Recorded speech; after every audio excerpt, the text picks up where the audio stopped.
حضور صلی اللہ علیہ وسلم کا فقر کس طرح کا تھا؟ حضور صلی اللہ علیہ وسلم کا فقر یعنی غربت اختیاری تھا یا غیر اختیاری؟ یہ سوال پوچھا ہے عبد الرحمن صاحب نے ملتان اسٹیشن سے۔ یعنی ان کا سوال کا مقصد یہ ہے کہ نبی صلی اللہ علیہ وسلم نے غربت میں زندگی گزاری تو یہ اللہ کی طرف سے غربت تھی یا آپ نے خود ایسا کیا ہے؟ دیکھیں there are two types of غربت۔ فقر و فاقہ کی دو قسمیں ہوتی ہیں۔ ایک تو یہ کہ اللہ ہی کی طرف سے آپ کے پاس وسائل ہی نہیں ملے قدرت کی طرف سے، اور ایک یہ ہوتا ہے کہ آپ کو اللہ نے نعمتیں دی ہوں لیکن آپ نے وہ رکھی نہ ہو۔ تو نبی صلی اللہ علیہ وسلم کا جو فقر و فاقہ تھا یہ اختیاری تھا، یعنی آپ نے خود سے اپنے آپ کو غریب رکھا ہے، غربت پسند کی ہے۔ مشہور واقعہ ہے کہ نبی صلی اللہ علیہ وسلم نے فرمایا کہ جبریل نے کہا کہ اللہ نے آپ کو یہ اختیار دیا ہے کہ آپ چاہیں تو یہ احد پہاڑ کو آپ کے لیے سونا بنا دیا جائے، تو آپ صلی اللہ علیہ وسلم نے کیا فرمایا؟ میں چاہتا ہوں ایک وقت کھاؤں اللہ کا شکر ادا کروں، اور ایک وقت فاقہ ہو تو صبر کروں میں۔ تو یہ نبی صلی اللہ علیہ وسلم نے اپنے اختیار سے غربت کو پسند کیا ہے۔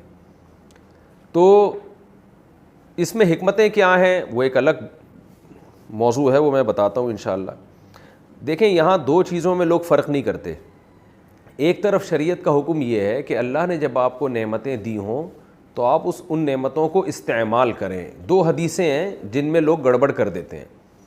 حدیث میں آتا ہے ایک صحابی رسول اللہ صلی اللہ علیہ وسلم کے پاس آئے، ان کا حلیہ خراب تھا، کپڑوں پہ پیون زدہ کپڑے اور بال بھی بکھرے ہوئے، تو آپ صلی اللہ علیہ وسلم نے فرمایا کہ اللہ نے تمہیں اتنا مال نہیں دیا کہ تم اپنے حلیے کو ٹھیک کر لو؟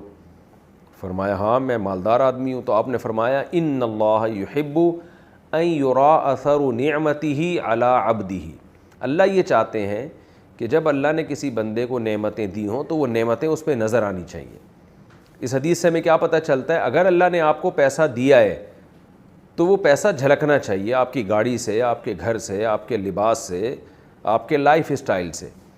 پیسہ ہو اور آپ استعمال نہ کریں تو یہ کنجوسی کہلاتی ہے، تو یہ شریعت میں پسندیدہ نہیں ہے۔ تو اس حدیث پر اشکال ہوگا کہ جب نبی کو اللہ نے پیسہ دیا تو پھر آپ نے غربت کیوں اختیار کی؟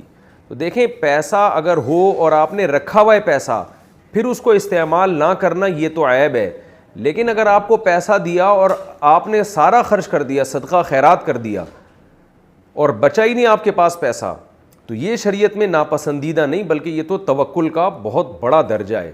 تو ہمارے نبی صلی اللہ علیہ وسلم کی غربت دو طرح سے اختیاری تھی۔ ایک تو یہ کہ آپ کو آپشن دیا گیا کہ آپ مالدار بننا چاہتے ہیں یا غریب، تو آپ نے غربت کو ترجیح دی۔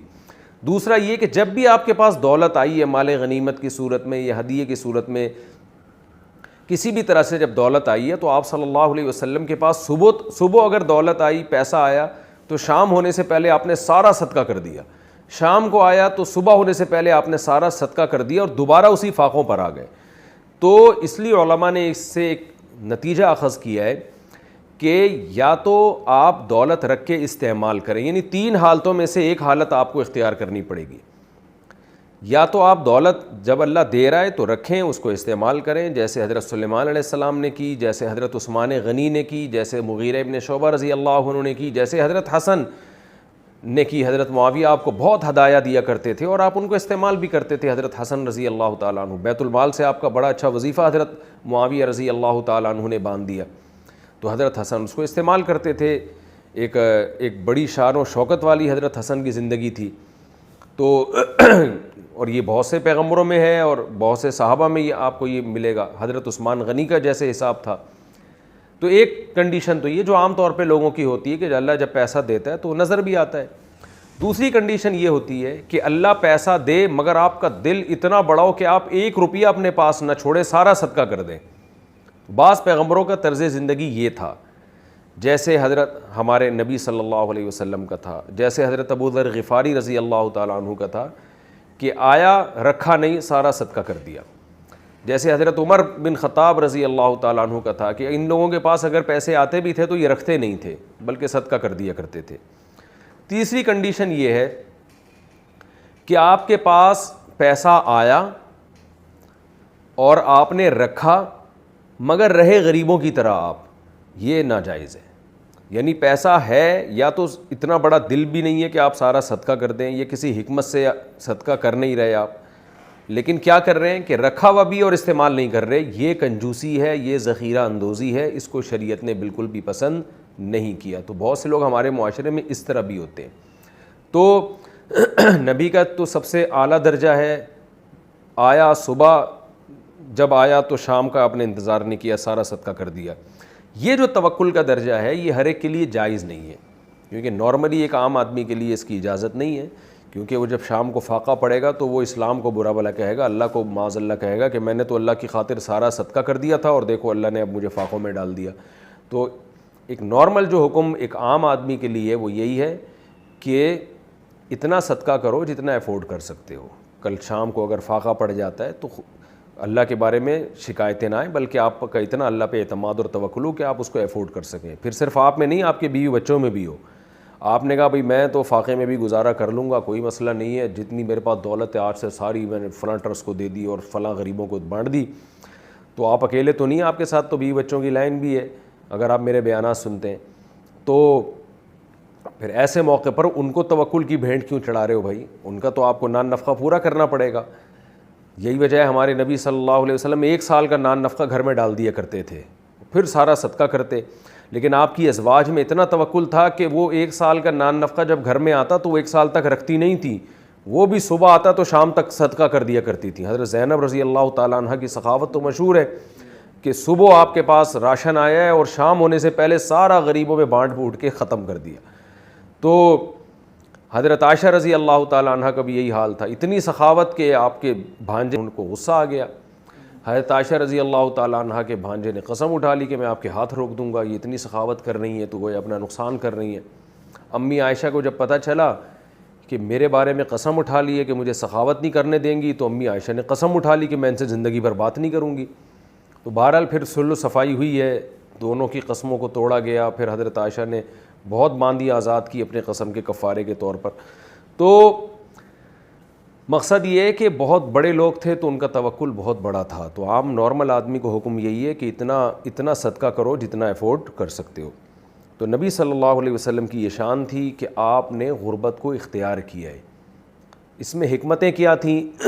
بہت ساری حکمتیں تھیں، اگر میں ان حکمتوں کی طرف جاؤں گا تو یہ کلپ بہت لمبا ہو جائے گا۔ یہ میرے بیانات میں اس کو بیان کرتا رہتا ہوں کہ آپ صلی اللہ علیہ وسلم نے حضرت سلیمان علیہ السلام کی طرح مال و دولت کو اختیار کیوں نہیں کیا؟ حضرت سلیمان نے تو اللہ سے دولت مانگی تھی باقاعدہ، تو ہمارے نبی نے یہ کیوں نہیں کیا؟ اس میں بہت ساری حکمتیں۔ ایک سرسری جو ایک موٹی سی حکمت ہے وہ یہ کہ آپ چونکہ آخری نبی ہیں تو آپ کوئی ایسا کام نہیں کرنا چاہتے تھے جس سے کل کوئی انگلی اٹھا سکے کہ معاذ اللہ آپ کا دعوی نبوت سے مقصد دنیا پرستی تھی، معاذ اللہ۔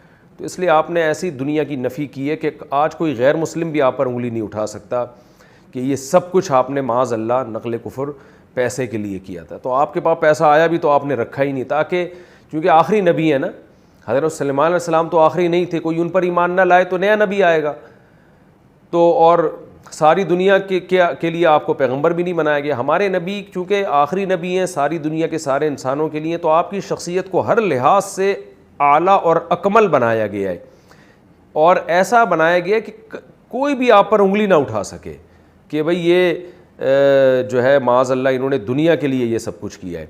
تو اب کوئی غیر مسلم آپ پر انگلی نہیں اٹھا سکتا۔ آپ کا جو طرز حیات تھا، طرز زندگی تھا، وہ اتنا یعنی غربت والا تھا کہ 40 دن گھر میں چولہا نہیں جل رہا ہے، کھجور کی چھال پہ آپ سو رہے ہیں، اسی میں آپ نے زندگی گزار دی۔ تو آج کوئی آپ پر انگلی نہیں اٹھا سکتا، ورنہ شریعت میں بذات خود یہ جائز ہے کہ آپ دولت رکھیں، اس کو استعمال کریں، صدقہ بھی کریں، خود بھی کھائیں۔